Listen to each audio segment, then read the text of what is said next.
नमस्कार दोस्तों, मैं सोनू सिंह। आप देख रहे हैं दिव्या कॉन्सेप्ट द विज़न। आज का मेरा टॉपिक सिंधु नदी समझौता है, जो अभी हाल में न्यूज़ में रहा। ये आपको किसी भी कॉम्पिटिटिव एग्जाम में काफ़ी मददगार साबित होगा। साथ ही जनरल नॉलेज के पर्पज़ से भी आप इसे देख सकते हैं। सिंधु नदी समझौता ये इंडिया और पाकिस्तान के बीच में 1960 में हुआ था। इसमें वर्ल्ड बैंक भी एक सिग्नेचरी है। इस समझौते के तहत इंडिया और पाकिस्तान को सिंधु नदी के 5 ट्रिब्यूटरी को आपस में बांटना था, जिसमें इंडिया के जो भाग में आया वो 3 नदी आई जो ईस्टर्न रिवर के नाम से जानी जाती है, जिसमें आती है रावी, बीन्स, सतलज। ये इंडिया को एलोकेट किया गया। दूसरा वेस्टर्न रिवर एलोकेट्स हुआ पाकिस्तान को। ये इसमें आती है चेनाब, झेलम, हिंदस। तो स्वयं सिंधु नदी इसमें आती है। तो ये जो नदी है वो पाकिस्तान को दिया गया। सिंधु नदी समझौता जिसमें इंडिया ने पाकिस्तान को जो नदी दी है उसका वो पाकिस्तान उसको अपने एग्रीकल्चर, नेविगेशन, डोमेस्टिक यूज़ के लिए उसको यूज़ कर सकता है। साथ ही वो इससे हाइड्रो इलेक्ट्रिसिटी भी नदी के हाइड्रो इलेक्ट्रिसिटी का उत्पादन भी कर सकता है। ये अभी हाल में न्यूज़ में रहा, जिसकी वजह से मैं आपको इसके बारे में जानकारी दे रही हूँ। अभी क्या हुआ, इंडिया जो है वो सिंधु नदी की सहायक नदी रावी, जो स्वयं इंडिया के भाग में आता है, उसकी ट्रिब्यूटरी उज का जो भाग है, जो नदी का जो भाग है, उसको वो डाइवर्ट करने वाला है, जिससे वो पाकिस्तान में ना जाए। ये क्या, इससे क्या फ़ायदा होगा भारत को? भारत को इससे ये फ़ायदा होगा कि अगर भारत जो है सिंधु नदी का 20% ही भाग वो भारत जो है वो यूज़ करता है।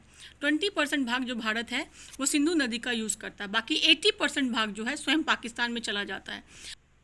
80% जो इस नदी का भाग है वो पाकिस्तान के पास जाता है। तो इससे क्या फ़ायदा होगा इंडिया को? तो इंडिया अगर अपनी नदी को डाइवर्ट करने में सक्सेसफुल हो जाती है तो फिर इंडिया पाकिस्तान को स्ट्रैटेजिकली इस पर काफ़ी दबाव बनाया जा सकेगा।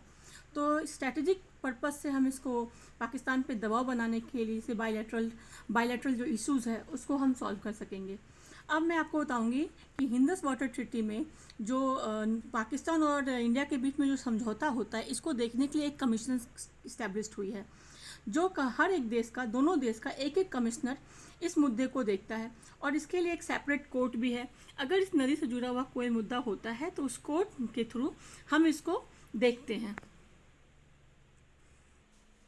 अभी ये मैंने आपको ये इसलिए बताया क्योंकि अभी इंडिया और पाकिस्तान के बीच में जो सिंधु समझौता हुआ था, उसको भारत अब का प्लान है कि वो भारत की जो भारत में आती है जो नदी सिंधु समझौता के तहत रावी, बीन, सतलज, उसको भारत डाइवर्ट करना चाहता है। जिसमें पहला प्रयास भारत ने प्लान किया है, रावी नदी के जो ट्रिब्यूटरी है उन को वो डाइवर्ट करना चाहता है।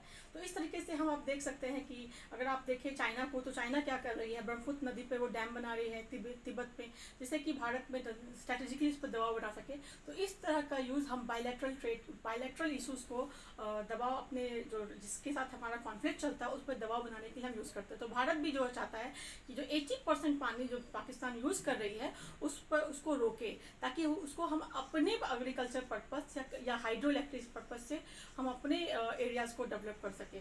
तो ये भारत का इकोनॉमिकली फ़ायदा भी पहुंचाएगा, साथ ही बायलैटरल इश्यूज़ पे भी जो बायलैटरल इश्यूज़ होंगे उसको भी हम इसे सॉल्व कर सकते हैं और अपने देश पे, अपने पड़ोसी राज्य पे दबाव बना सकते हैं। और आपको मैंने बता ही दिया है कि हिंदस रिवर की जो ट्रिब्यूटरी है वो झेलम, चेनाब, सतलज, रावी, बीन्स होती है, जो कि 3 भारत के पास है, रावी, बीन्स और झेलम। और बाकी जो है रावी, बीन्स और सतलज भारत के पास आती है, और चेनाब, झेलम और स्वयं हिंदस नदी वो पाकिस्तान के पास है। और मैं आपको इस वीडियो के बारे में और क्या बोलूं, जितना अभी हाल फिलहाल में जो घटना घटी थी मैंने उसके बारे में आपको जानकारी दे दी। और इंडिया और पाकिस्तान के बारे में अगर आपको और भी जानना हो तो मैं जल्द इस पर एक और टॉपिक ये मैं लाऊंगी, पीपीटी लाऊंगी, न्यूज़ लाऊंगी, जिससे कि मैं आपको बता सकूँ कि इंडिया और पाकिस्तान के बीच में जो भी डिस्प्यूट्स हैं, चाहे वो लैंड से रिलेटेड हो या वाटर रिलेटेड हो, जो भी डिस्प्यूट्स है उस पर मैं और भी वीडियो आपको जल्द ही उपलब्ध करवाऊँगी। इसी के साथ मैं सोनू सिंह आपसे विदा लेती हूँ। और जाते जाते मैं आपको एक बात मैं आपसे अनुरोध करूँगी कि प्लीज़ आप मेरे चैनल को लाइक, शेयर और सब्सक्राइब ज़रूर करें, जिससे मेरा मनोबल और बढ़ेगा और मैं ऐसे और भी अच्छे वीडियोज़ आपके लिए उपलब्ध करवाऊँगी। धन्यवाद।